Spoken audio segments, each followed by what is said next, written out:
Salut, c'est Trado. Voilà ma vidéo de mise à jour pour l'or.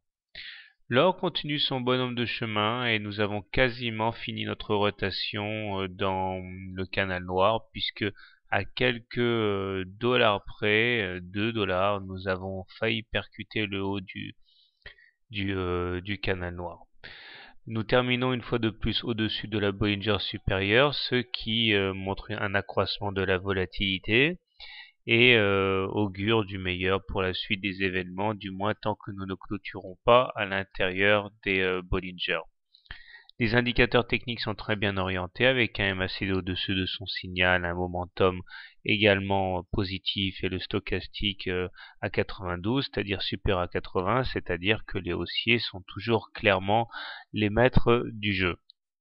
Maintenant que nous sommes passés au-delà de la médiane de la fourchette d'Andrews mauve, eh bien, il semble que les regards se tournent vers le haut de la fourchette ici. Tant qu'on n'aura pas repassé à la baisse la médiane, cela restera a priori un objectif théorique envisageable. M7 est en soutien ici, c'est d'ailleurs elle qui a freiné la chute hier et qui a joué le rôle de ressort pour la séance d'aujourd'hui.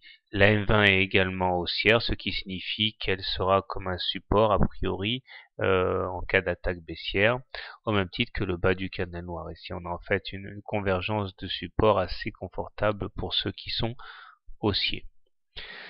Alors du coup, comment trader pour demain? Eh bien, un petit peu de la même manière qu'aujourd'hui, j'aurais tendance à dire, si vous êtes haussier, deux solutions. La solution agressive, c'est d'acheter sur chaque pénétration à l'intérieur de la Bollinger, des Bollinger, donc à chaque enfoncement de la Bollinger supérieure acheter, pour viser en intraday une clôture à l'extérieur des Bollinger. Deuxième solution, plus conservatrice, attendre la même configuration mais sur enfoncement de la moyenne mobile à cette séance. Par contre, si vous êtes plutôt baissier, eh bien j'aurais tendance à dire que shorter dans les conditions actuelles relève un petit peu du suicide financier parce que vous serez complètement à contre-tendance. Cependant, vous pouvez espérer shorter si jamais on clôture à l'intérieur des Bollinger. Dans ce cas, juste avant la clôture, vous pouvez éventuellement initier un short en faisant le pari qu'on ira chercher le lendemain la moyenne mobile à cette séance. Voilà. Personnellement, demain, comme aujourd'hui, comme avant-hier, etc., je reste haussier sur l'or. Bonne soirée, bon trade. À demain.